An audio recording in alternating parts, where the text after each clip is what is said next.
वाढदिवस नसून ह्या आपल्या आईचा वाढदिवस आहे. आईच्या इतकं आपल्याला ते देतं की आई आयुष्यभर फिरू शकत नाही, पण आई सोबत असल्यासारखी आपल्याला किंमत पाहिजे असेल तर आपल्याला ज्ञान पाहिजे, कला पाहिजे, काहीतरी पाहिजे. इथं येणारा कोण फेटा गुणणारा सुद्धा या शाळेचाच कर्मचारी असतो. इथं साऊंड चालवणारा सुद्धा कोणतरी संस्थेतलाच एखादा सहभागी असतो. कुणी फोटोग्राफर म्हणलं तरी संस्थेचाच असतात. म्हणजे सर मला म्हणले की विविध कलेनं नटलेल्या विविध गुणवत्ता असलेल्या सगळ्यांना सामावून घेणारी ही शिक्षण संस्था आहे. सर फक्त मतं बघितली जातात, मी प्रकटपणे बोलतो. त्याच्या मागं मत किती आहे, त्याची भावकी किती आहे. आज प्रामाणिकपणाने सांगा वाटतं की 20 वर्षात गुणवत्ता बघून संस्थेत काम देणार कोणीतरी आज म्हणतो. हे जीवनाचं सगळ्यात मोठे सार आहे. प्राचार्य किती छान बोलले बघा, म्हणजे वक्त्यापेक्षा इतकं चांगलं बोलायचं का. आता आपल्यात बघा मुलगी बघायला आली तर काय करतात, बाबा आपल्यात कप नसलं तर शेजाऱ्याकडून आणतात का नाही, टिपॉय नसला तर शेजाऱ्याकडून आणतात. म्हणजे आपलं घर असं मालिकेगत सजवतात. पण काय करतात, आपल्या मुलगीपेक्षा देखील मुलगी शेजारची तिथे येऊन देत नाही, आपले सोडून तिला पसंत करायचं. तसं वक्त्यापेक्षा चांगलं बोलले प्राचार्य. मग आता वक्त्याने कितीच बोलायचं सांगा. म्हणजे ही का हा आत्मविश्वास काय का, तर सर माझे आहेत, माझ्याकडून काही झालं तर ते समजावून घेणार आहे. आता इथं हे सगळे हार तुरे देत असताना सुद्धा ते किती सहज घेत होते, किती आनंदाने घेत होते, किती विनोदाने घेत होते. एका वक्त्याशी सुद्धा इतकं निखळपणाने बोलता येतं हे त्यांनी दाखवून दिलेलं आहे. मित्रांनो, हे जीवनामध्ये आपल्याला हे काही करायचं असेल, काहीतरी स्वतःला सिद्ध करायचं असेल तर जीवनामध्ये 3 प्रकारचे माणसं आपल्याला भेटत असतात. संवेदनशून्य, संवेदनशील आणि संवेदनशील. तर आपल्या जीवनामध्ये आपण काय करायचं आहे आणि कशा पद्धतीने जगायचं आहे हे जर आपल्याला ठरवायचं असेल तर संवेदनशून्य माणूस कसा असतो. तर आपण आता एखाद्याच्या लग्नात वगैरे गेलो, आता तुम्ही एवढं खुश आहे, दुसऱ्याच्या लग्नात मम्मी बरोबर गेला तर एवढं खुश असता का हो.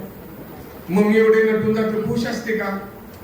मम्मी बसलेले असते, तिथं जेवण असतं का नाही, तिथं सगळं उंट घोडा बिडा सगळं असं काय काय सजावट डोली बिली असते का नाही, पण तिथं आपली मम्मी खुश असते का. आता जगात मला सांगायचं बरं का, तुम्ही प्रतिक्रिया द्यायची. आपली मम्मी अशी बसलेली असते, सगळं चाललेलं असतं, पण मम्मीच्या डोक्यात एकच असतं का नाही, मी मिक्सर घेऊन आले आता ही मला कसली साडी घेत्या पुन्हा. आणि तुम्ही जर म्हटलं तर मग मी अगं तुला 250 साडी देते का काय करते त्याची गमस पाहिजे मी आज सगळं तिथं तिचं मन आहे का, का रक्ताच्या नात्याने एकत्र आलेलं आहे. म्हणजे संवेदनशील भावना झालेली आहे. राजकारणात माणसं पद मिळाली नाही लगेच नाराज होतात. त्यांचे रुसवे काढून काढून नेत्यांचे आयुष्य गेलेले आहे. मंत्र्यापासून उपमुख्यमंत्रीपर्यंत सगळे असेच आहेत. मुख्यमंत्री उपमुख्यमंत्री कुठलेही असू दे, पंतप्रधान असू, सगळे रुसत असतात. पण मागील 40 वर्षापासून दुसऱ्याला आमदार करण्यासाठी आयुष्य खर्च करणारे मला काय नसले तरी चालेल, मला काय नसले तर मी खूप वयानं मोठा आहे असं नाही. आत्मप्रौढीचा दोष स्वीकारून सांगतो, 2000 पेक्षा मोठे जास्त कार्यक्रम केलेले.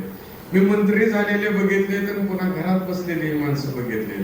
पद गेल्यावर माणसं इतक्या आयुष्यात संपून जातात की आया नसलेल्या सिंहासारखे होतात, पिसारा नसलेल्या मोरासारखे होतात, फणा नसलेल्या नागासारखे होतात. परंतु काहीही नसताना राजकारणात वाघासारखा फिरणारा कोणीतरी किंग मेकर पद काय नाही. आता मी ज्या देडबापांचं नाव घेतोय 10 काय होते, काही नव्हते आयुष्यभर, पण विचाराने जगले, सामान्य माणसासाठी जगले. नाना पाटील कुणासाठी जगले, नागनाथांना कुणासाठी जगले. सामान्य माणसाच्या आयुष्यात सुख आनंद देण्याचं काम तिने केले. म्हणून आज वहिनीला म्हणजे वहिनी इतक्या अवघडल्या की काय करायचं, फेटा कोणताना सुद्धा किती त्यांना अवघड झालं का नाही. का तर घरामध्ये राहून हे सगळं सांभाळायला लागतं. आता आमच्या घरामध्ये सर सुद्धा म्हणजे मी बऱ्याच वेळेला सांगतो, मी घरी गेलो आमची मंडळी मला म्हणले सिलेंडर घेऊन द्या. या आता आम्ही असं ज्या खडका लोन फिरायला स्वभावलो घेऊन आलो ठेवलं. मला म्हणले तुम्हाला चॉईसच नाही, कसला कलर आहे का काय आहे. म्हणजे आता ते काय बघून आणायची ती काय कुठला देतात का. मला म्हणले तुम्हाला चॉईसच नाही, सगळ्या गोष्टी थर्ड क्लास, सगळ्या गोष्टी थर्ड क्लास. एवढं मात्र पटलं बरं का.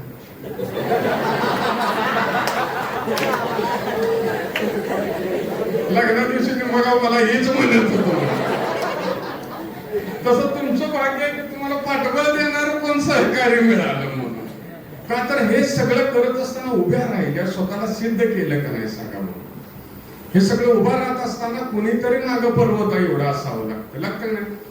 आज हे सरांना तर मग अशी मला नारळावर देण्यात आलं की सत्कार करत असताना नारळ दिलं. साहेब म्हणले तू नारळ कोण द्यायचं, आम्हाला त्या सत्कारात नारळ देतात का नाही. घरात गेले की बायको पोरसने विचारत नाही नवरा आला का म्हणून, नारळ आला का म्हणून. म्हणजे तिला असं आपण हत्तीला देतो का नाही खायला केळी, आणि त्याला खाऊन देतील का, तू वरचा मागतो का नाही. तसं गेले की बायको दरवाज्यात सगळं काढून घेत, आणि तिने अशी जाळी केली. आपल्या मम्मी भांडी कसायची जाळी असते का नाही, ठेवायची तसली जाळी केली आणि त्यात साठवली अशी गुरबी निघायची. आणि मी एकदा वर होतो, ती खाली एक महिला आली म्हणजे 4 नारळ पाहिजे. मला म्हणजे 4 नारळ घेऊन यावं. मी असं खुल्यागत घेऊन आलो. ती दिलं, ती गेले मोठं डोळं करून मला म्हणते तुम्हाला काय देवानं बुद्धी दिल्या का. मी म्हणजे त्या बुद्धीवर नारळ आणला काय तिथं मुरुडला काय. आम्ही कशाला बुद्धी दिल्या म्हणजे का, म्हणजे 4 मोठ्या नारळात एक बारका फुटतो का नाही.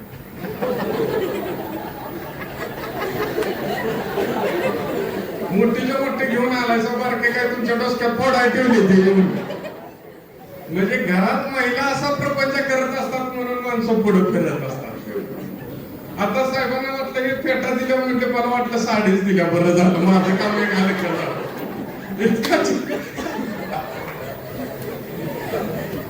इतका असा चिकाटीनं प्रपंच.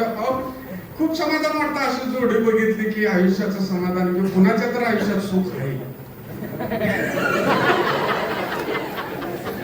इथं बरंच जणांना पटलं बघा. अहो परवा घरी गेलो म्हणजे रोजच जातो बरं का बाळा.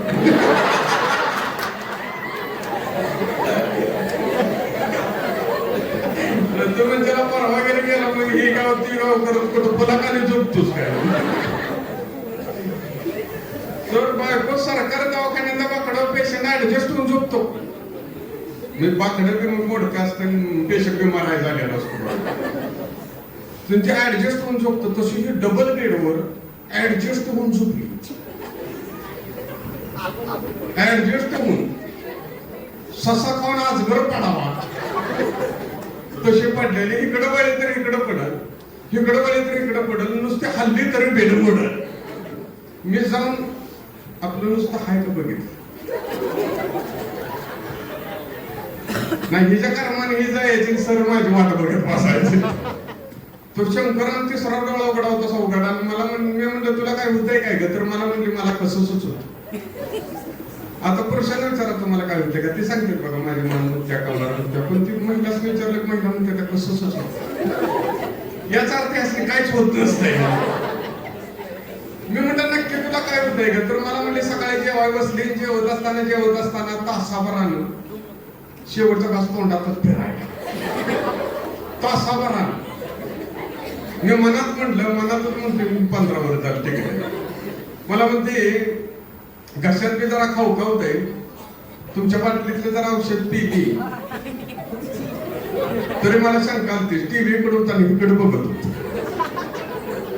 कुठे तर मिस अंडरस्टँडिंग होतं. मी म्हणलं पहिला टीव्ही बंद करून ये बघू, तर जाऊन फ्रीज बंद करून मग डेटॉली काय त्याचं औषध आहे का.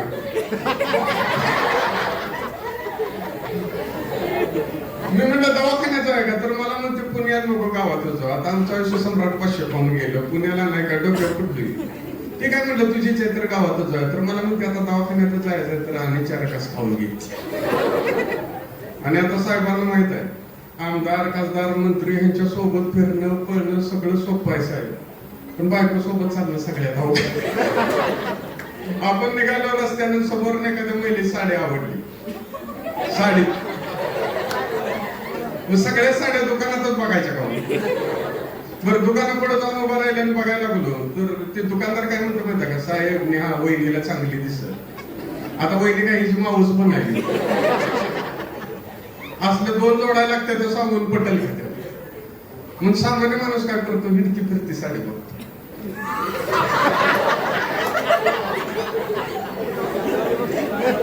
मग लगेच डोसलून म्हणतो बायको म्हणते होय हो, आता गेलेल्या महिने साडी बघितली या प्रश्नाचं उत्तर सगळ्यात अवघड.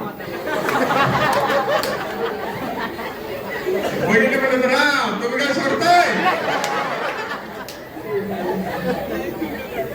आणि नाही म्हणलं तर कुठं वर तोंड करून फिरत आहोत. आणि तुमच्या सगळ्यांनी माफी म्हणून डॉक्टर सुद्धा तुम्हाला सांगितलं की आम्ही नुसतं पळतो असले दणदणीत महिला असते डॉक्टर म्हणतात हिला रक्त कमी आहे. बरं हिला रक्तात बाटली चढवतात का नाही काय म्हणतात हिला दूध द्या सफरचंद द्या आणि सगळ्यात महत्वाचं म्हणजे विश्रांती द्या. डॉक्टरकडे गेला डॉक्टर म्हणले का आला वहिनी बायको म्हणली मला कसंच होतंय. डॉक्टर म्हणले तुम्हाला पाण्याची अलर्जी आहे तुम्ही अजिबात भांडी बसू नका. बायकोन माझ्याकडे वळले म्हणजे काही अडचण नाही ते काय म्हटलं उभे उभे टाकाय तिथून पुन्हा मला स्वयंपाक सुद्धा करू नका आता लेट व्हायला लागले म्हणून म्हटलं डॉक्टर माझ्या घ्यायचं जरा तर मला म्हणतो बिडीवर टाकाय नाही म्हटलं काय जवळ तुला काय कधी तर आमच्या बाजूने बोलत लागली. परवा सासूकडे गेलं तर सासू फुसफुस करतो काय झालं याच्या अंगात आलं का काय तर मला म्हणते जावाय बापू माझ्या बरोबर मी तिला हाताच्या पोडाप्रमाणे सांभाळले पण म्हटलं मी तिला सांभाळताना आमच्या हाताला फोड आले. 4 दिवसापूर्वी मला म्हणायला लागले होय माझा स्वभाव कसा आहे माझा स्वभाव कसा आहे. अचानक म्हणले तिला असं काय झालं म्हटलं काय ग म्हणजे माझ्या आई म्हणते की तुझ्यापेक्षा जावाय बापूचा स्वभाव चांगला. म्हटलं आता हो कंपनीलाच आपल्या प्रोडक्टबद्दल सांगितलं ग्राहकाकडे फीडबॅक घेऊन काय फायदा. अशा अवस्थेत खरोखर म्हणजे विनोद नव्हे अशा अवस्थेत व्यवहारिक माणसं घरातल्या महिला झालेल्या असताना आपला नवरा आपला सासरा हा समाजासाठी आयुष्य खर्च करतोय समाजाची उणीधुणी संपवतोय आपला नवरा माणसाला माणसाशी अधिक समृद्ध करण्यासाठी जगतोय. अशा वेळेला रक्ताचं पाणी देहाची आराधना तत्वाची साधना करून हा प्रपंच उभा करणं खऱ्या अर्थानं सावित्रीचं लक्षण आहे जिजाऊचं लक्षण आहे. हे एवढं सोपं नाही. हे दिसताना आपण दिसतंय की साहेब असे आहेत साहेब तसे आहेत. साहेब असे तसे होऊ शकत नाही जर माग जर कोणीतरी असं नसेल तर. नाहीतर यांना फिरता आलं असतं का नाही सांगा. यांना इतकी वर्ष आज आपला नवरा जरा जरी महिलांना म्हणजे वापरून ठेवलेला मोबाईल सुद्धा घेऊन बायका बडे जॉब मारतात. परवा एका कार्यक्रमाला साहेब गेलो एका महिलेकडे एवढा मोठा मोबाईल होता दिवसभर तोंडा फुटणं फिरवत पण तिला दिवसात एकदा बी फोन आला नाही. म्हटलं मॅडम तुम्हाला दिवसात एकदा फोन कसा काय नाही म्हणजे कसा येणार नवऱ्यानं वापरून ठेवलेला घेऊन आले त्यात कार्ड कुठं आहे. मुलांना इंग्लिश मिडियमला घातलं तरी बायका लगेच केसेस काढून फिरते. आज अवस्था आहे ही एवढं मोठं साम्राज्य मिळवून असं सुशील नम्र राहणारे घरातली सगळी मिळाली म्हणून आज साहेबांना समाजात केलं. म्हणून आज त्यांना साहेब आज पेटा बोलताना सुद्धा किती नको ते काय वरचं नको होतं का सांगा आत्म्यातून होतं की मला नको. ही साधगी आहे ही सहजता आहे ही जमिनीवर राहण्याची पद्धत आहे. एका महिलेने इंग्लिश मिडियमला पोरा घातलं का नाही तर तिला वाटायला लागलं मी जग जीव आणि ती पोरा लग्नाला घेऊन गेली उभा राहिली आणि महिलांसंग बोलायला लागली इकडे वळे विजय इकडे वळायचं इकडे वळे इकडे वळायचं तेवढ्यात पोरग पळपळत आलं मम्मीचा पत्र वाढला म्हणलं मम्मी मला सुचवा दे.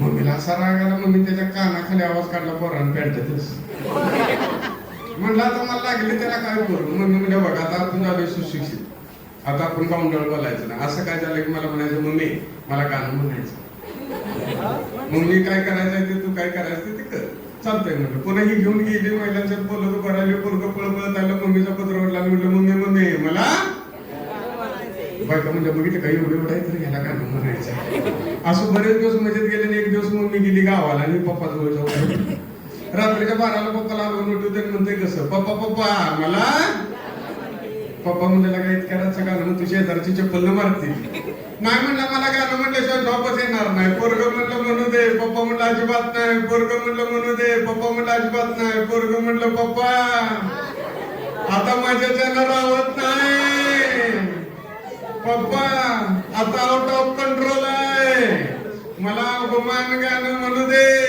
नाहीतर गाण्यात भिजवेल.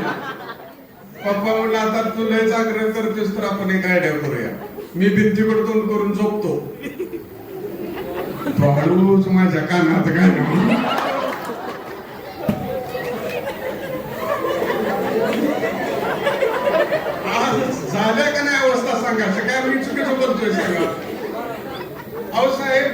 मुली आज एखाद्या आपल्या गल्लीतलं उदाहरण सांगतो तुम्हाला. मुलगी इंजिनियर झाली, कंपनीत जॉबला लागली, बरोबर आहे.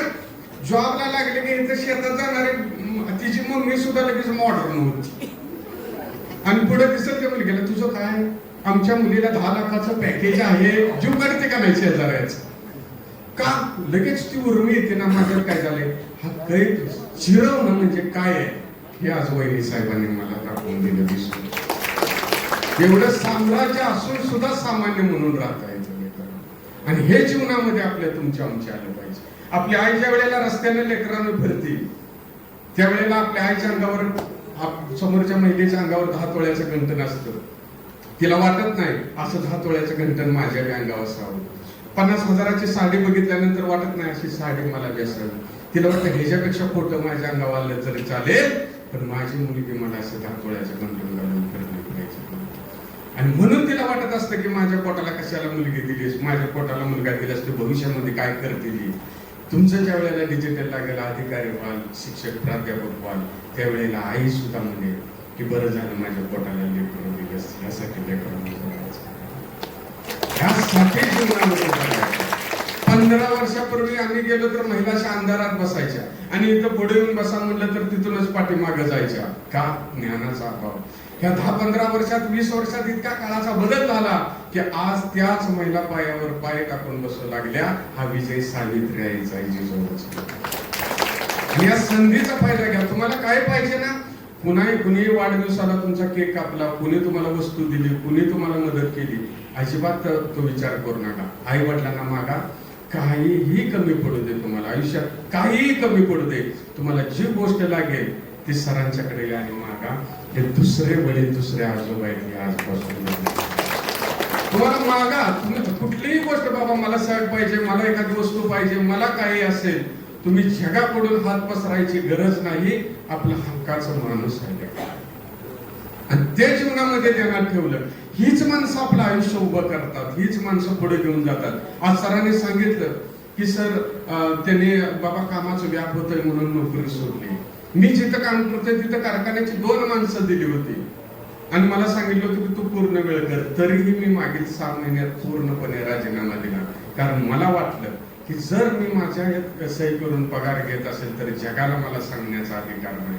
सर तुमच्या विचाराच्या वाटेवरच आम्ही वाट सुरू आहोत, म्हणून आम्हाला तुम्ही आदर्श, म्हणून हे आम्हाला समाधान वाटतं. किती छान आयोजन केलं. आज साहेबांना पुढे जायचंय, पुढे सगळ्यांना जायचंय म्हणून आज उरकत घेतो, नंतर कधी तर आलो तर येतो. आज कालपासून इतकं छान पैकी सगळ्यांनी मला बोलवलं, इथं येऊन राहा म्हटले. गणेश सरांनी, दुसरे सर कुठे गेले बाहेर, त्यांनी इतकं छान म्हणजे असं ते सगळं गाणं बिणं. आल्यानंतर जेव म्हणजे जेवून आलो. सकाळी नाश्ता, एवढी गडबड होती तरी नाश्ता. असं शहरात होत नाही बाळा. आम्ही एका हॉलमध्ये जाऊन बसलो, अर्धा तास कोण आलंच नाही. शहरात अर्ध्या तासाने एक महिला आली, छुम छुम छुम करत, एवढा लांबडा कप, मोराचं चित्र. आम्हाला वाटलं त्यात काजू पिस्ता बदाम असेल म्हणून आम्ही मानवर करून बघितलं तर त्याच्यात चहा होता. चहा एवढा होता, एवढाच होता. आणि मला म्हणते 1200चा आहे. मी म्हणलं 1200 चहा घालायचा सांग. पुन्हा आत गेली, दुसरा ट्रे घेऊन छुम छुम छुम आली. त्याच्यात लाडू होता. लाडू एवढा होता, एवढाच होता. आणि असा नका धरून मला म्हणते अक्का खायचा. मी म्हणलं तुझ्या लक्षात कसंही नाही उपवास आहे. तर मला म्हणते अक्का खायचा. मग मी शहरात आले म्हणलं काय वेगळी चेष्टा करताय, मला सरेल का? तर मला म्हणते खाताना सांड वगैरे नका, आता तिळगुळा एवढा लाडू खायचा, किती सांगायचा म्हणून मी म्हणलं म्हटले नाही तर मुंग्या होतील. मुंग्या म्हणलं मी पायचवर घेतलं. मला म्हणते का हो मुंग्या म्हणल्यावर घाबरला का? अहो आम्ही म्हणलं सांगली, कोल्हापूर, करमाळ्याची माणसं मुंग्या म्हणल्यावर घाबरतो. म्हणजे तिकडे नसतात का? कुठल्या हो म्हणलं, इथंच पुण्या मुंबईला आलो बघाय गाव घेत. आता गेला काय सांगायचं, आमच्या चपातीच्या डब्यात सगळ्या मुंग्या. हरभऱ्याचं डाळ जाडून खाल्ले की आम्ही पोळ्या जाडून खातो म्हणून सांगतो. तर मला म्हणते चला तुम्हाला हॉल दाखवते, किचन दाखवते, टेरेस दाखवते, कमोड सुद्धा दाखवते. 70,000चा आहे. मी म्हणलं एवढा लाडू चाडून कशाला कमोड दाखवतेस? मोठे 4 घातले असतेस, तू धावले नसतेस, तरी आम्ही दरवाजा मोडून बघितले असते. हे सगळे अवस्था असताना कुठेतरी माणूस म्हणून समृद्धता असताना ह्या जीवनामध्ये आनंद घेत असताना लेकरांनो, आज आपण ध्यानात ठेवायचं की मी कुणाची तरी पाहुणी, मी कुणाची तरी मैत्रीण. परमेश्वरानं आपल्याला वेगळा आवाज दिलाय का नाही, वेगळा चेहरा दिलाय का नाही लेकरांनो? आज मी काय करतोय सांगा, या महिन्यात 12,500 किलोमीटर रनिंग झालंय लेकरांनो माझं. ही का धडपड चालली आहे? तुम्ही म्हणाल की हा सगळा व्यवसाय असेल. आम्ही जिथं काम करतो साहेबांना विचारा, एवढ्या चांगल्या पद्धतीने जर समाजात वावरणारा आणि बोलणाऱ्या माणसाला तिथं बसून सगळं मिळू शकतं, पण आम्हाला ते करायचं नाही लेकरांनो. आम्ही काय हे सगळं धडपडतोय? तर उद्या तुम्ही म्हणावं की कुठल्याही आयुष्याच्या कुठल्याही घरामध्ये गेला तरी जयवंत अवटेला आम्ही समोर नाही ऐकलंय याच्यासाठी आपण जन्माला आलोय, आपल्यासाठी काहीतरी आपलं जीवन आहे. आपल्या जीवनासाठी गावागावात घराघरात आपलं नाव व्हावं ही भूमिका घेऊन जात असताना कुणाला तरी कुणाचं तरी चुकीचं कौतुक करावं लागतं, कुणीतरी चुकीच्या मार्गाने वागत असतो. त्या 10 ठिकाणी आम्हाला तिथं व्याख्यानं द्यावी लागतात आणि काही वेळेला झोपताना वाटतं की ही कशासाठी आपण करतोय. कदाचित आपल्या जीवनाचा वाट चुकतोय का? वि.स. खांडेकर असतील, अण्णाभाऊ साठे असतील, ह्या सगळ्या माणसांची जीवन चरित्र वाचून, ह्यांच्या कथा कादंबऱ्या वाचून ध्येयवादाने प्रेरित होऊन जगत असताना आपण आपल्या वाणीचा बाजार मांडला आहे का? अशा वेळेला हताश, उदास, निराश होऊन जातो आणि कदाचित हे सगळं थांबवावं असं वाटतं. आणि मग कुठंतरी आदरणीय सरांच्या सारख्या व्यक्तिमत्वाच्या वाढदिवसाला येतं की जिथं माणसाला माणूस म्हणण्याची संस्कृती दिली जाते. स्तुती पाठकाने निर्माण, लाचारा नाही आणि हंजी पोरांना नम्र म्हणण्याच्या दुनियेत माणसाला माणूस म्हणण्याची संस्कृती जपणारा महामानव कोणीतरी भेटतो आणि वाटतं आपण योग्य मार्गावर आहोत. साहेब, आज खऱ्या अर्थाने तुम्हाला भेटून, तुम्हाला वाढदिवसाच्या शुभेच्छा देऊन, एवढ्या मोठ्या सोहळ्यामध्ये मला इथं व्यक्त होण्याची संधी दिली. आज सरांना जायचं आहे, 10 तिने घड्याळामध्ये बघितले, इथल्या सगळ्या स्टाफला जायचं आहे, सरांना पुढे पेट्रोल पंपाच्या उद्घाटनाला जायचं आहे. ह्या सगळ्या व्यस्त कार्यक्रमात सगळे मला म्हणले 10 मिनिटात आम्ही जाणार, तुझं चालू दे. शेवटापर्यंत तुम्ही थांबला. माझ्या आयुष्याचेच काही पुरस्कार असतील, त्या पुरस्काराचा सर्वोत्तम पुरस्कार म्हणजे तुम्ही सगळे थांबला. खूप धन्यवाद. तुमचं जीवन असंच निर्व्यसनी सुंदर विचारांना आणि साहित्यानं भरलेलं असावं अशी लाख लाख शुभेच्छा देतो. आणि सरांच्या 100रीला पुन्हा मला इथं व्यक्त होता यावं अशी शुभेच्छा देतो. धन्यवाद सर. अतिशय ओघवत्या